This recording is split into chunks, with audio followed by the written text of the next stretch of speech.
6 নম্বর ওয়ার্ডে একসাথে 3টি বাড়িতে চুরি হয়। রাত্রি অনুমান 3টার দিকে চুরি হয়। তারা ভোরবেলা ঘুম থেকে উঠে দেখে যে বাড়িতে চুরি হয়েছে। এই বাড়ি থেকে মোবাইল, রূপোর সামগ্রী এবং ক্যাশ নগদ টাকা নিয়ে যায়।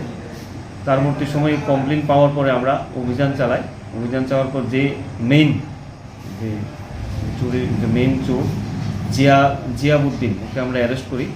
ওর বাড়ি থেকে চুরি যাওয়া মোবাইল এবং কিছু রূপার জিনিস এবং বেশ কিছু মনিটরও আমরা উদ্ধার করি, যেটা আমরা পরবর্তী সময় তদন্ত করে দেখব অন্য কোনো থানায় এগুলা চুরি হয়েছে কিনা, ওরা মেসেজ দিয়ে দেখব। এর বাড়ি ফুলবাড়ি ফুলবাড়ি গ্রাম পঞ্চায়েত।